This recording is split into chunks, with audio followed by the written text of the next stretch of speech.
Welcome to the deep dive. Today, we're zeroing in on something absolutely fundamental if you're navigating the legal world here. How new laws actually get made in Singapore. Yeah, we're really going to dive deep into the precise step-by-step process, how the Singapore Parliament follows through to turn, a draft idea into actual legislation. Think of this as your essential roadmap, really, understanding the journey of a bill becoming an act. Our mission is to pull out the critical details, the mechanics you need to grasp, especially as law students, Logically. to truly see how the laws you study day in and day out actually come into being. And understanding this foundation, it isn't just about procedure. It's key to appreciating the authority, the legitimacy of every single statute you encounter. Okay, let's unpack this then. So kicking us off, Uh-huh. the absolute foundational rule for legislation in Singapore, you need two key things, right? That's it. Two things. First, passage by parliament, Yeah. and second, assent from the president. Both have to happen.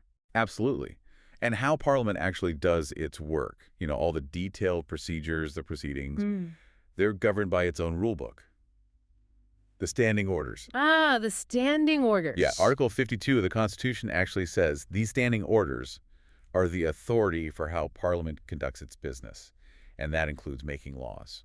So the starting point for any new law is, well, a draft, right? What's that officially called? The draft law is called a bill. It gets introduced into Parliament.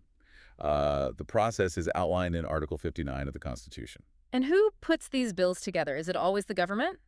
Mostly, yes. Yeah. In practice, you'll primarily see government bills, they're the most common, introduced by the government itself. Okay. Much less frequently, you might see what's called a member's bill that's introduced by an individual member of Parliament, an MP. And the drafting government bills are done by? The Attorney General's chambers. The AGC drafts the government bills professionally.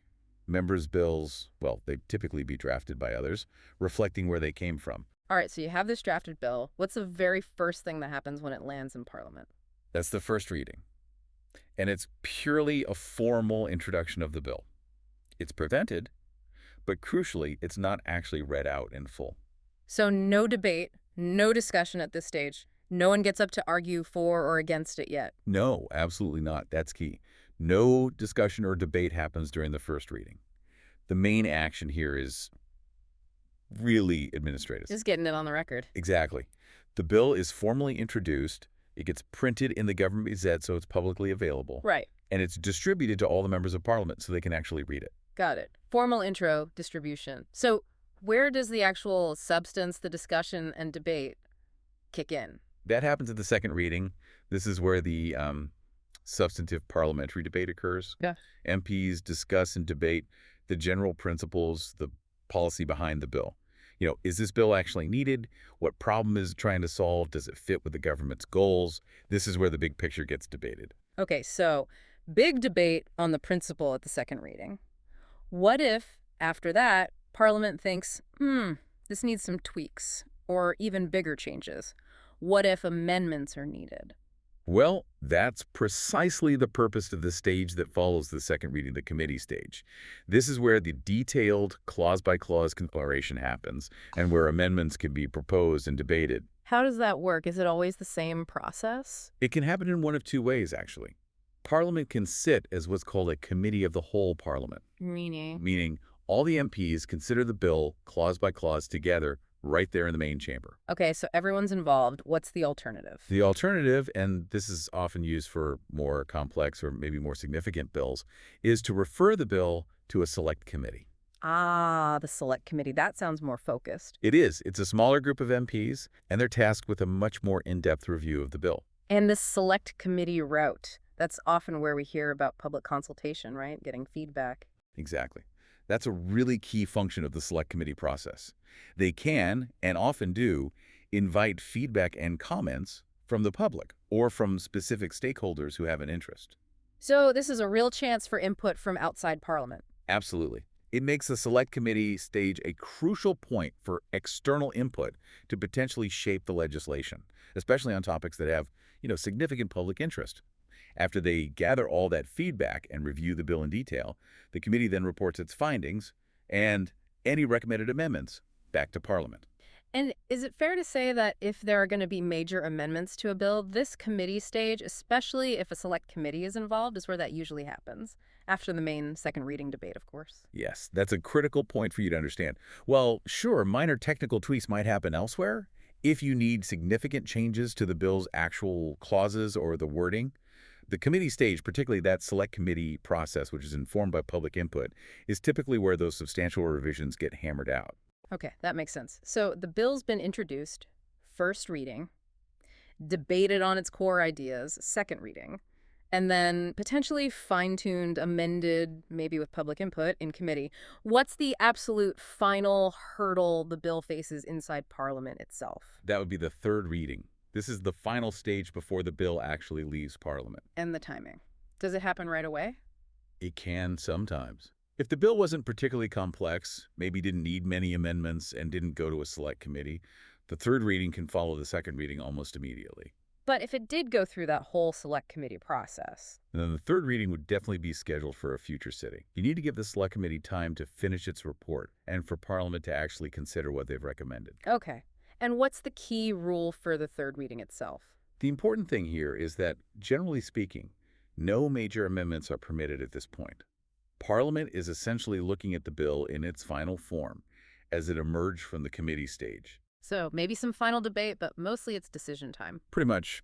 There might be further debate if needed, but then Parliament takes that final vote on whether to pass the bill or not. All right, so the bill has successfully run the gauntlet, all three readings in Parliament, final vote of approval. What's the very next step in its journey to becoming actual law? Okay, once Parliament passes the bill, it's then presented to the President for assent. This is that crucial second requirement we mentioned right at the start. It's not law yet. Right, presidential assent needed, and this is where that really interesting constitutional check comes in for certain kinds of bills, the Presidential Council for Minority Rights, the PCMR. Yes, exactly. This is a really important safeguard, quite unique to Singapore's system, actually. Bills that affect any matter concerning race or religion. They must be referred to the PCMR before they can be sent to the President for assent. Before the president even sees them. Correct. Articles 76 to 78 of the Constitution lay this all out. And the PCMR has a specific time frame they have to review the bill and report back within 30 days. 30 days. What are the possible outcomes from that PCMR review? What can they report back? Well, there are two main paths. If the PCMR reviews the bill and their report is favorable, Meaning they're okay with it. meaning they find nothing in the bill that is inconsistent with the fundamental liberties of citizens regarding race or religion. If it's favorable, the bill just proceeds normally to the President for assent. Okay, smooth sailing. But what if they do find something concerning? Right. If the report is unfavorable? Right, if the PCMR's report is unfavorable, it means they've identified aspects of the bill they believe are, quote, disadvantageous to persons of any racial or religious community and not equally disadvantageous to persons of other such communities. That's the test. So, potentially discriminatory. That's the concern they'd flag. In this case, the bill gets sent back to Parliament, along with the Council's suggestions for amendments to fix the issue. And Parliament then has choices. Yes, Parliament can choose to accept the PCMR's suggestions, incorporate those amendments, and then pass the bill in that revised form. Or they could decide to stick to their guns and reject the amendments. What happens then? Now this is where the safeguard really shows its teeth. If Parliament decides to reject the PCMR's suggested amendments and still wants to pass the bill in its original, potentially problematic form, it faces a much higher hurdle. How high? According to Article 78.6, such a bill then needs a two-thirds majority vote in Parliament to pass. And importantly, that's two-thirds of all MPs, excluding the nominated MPs. Wow, a two-thirds supermajority. That's a significant barrier. It is. It makes it much, much harder to override the PCMR's concerns when it comes to these very sensitive matters of race and religion. It's a powerful check. Definitely. Are there any types of bills that just bypass this PCMR review altogether? Exemptions? Yes, there are specific exemptions listed in Article 78.7. These include money bills, so things related to finance, taxation, government spending. Okay, budget stuff. Exactly. Also, bills certified as affecting the defense or security of Singapore. And finally, bills that the Prime Minister certifies are so urgent that they need to be enacted immediately, in the public interest.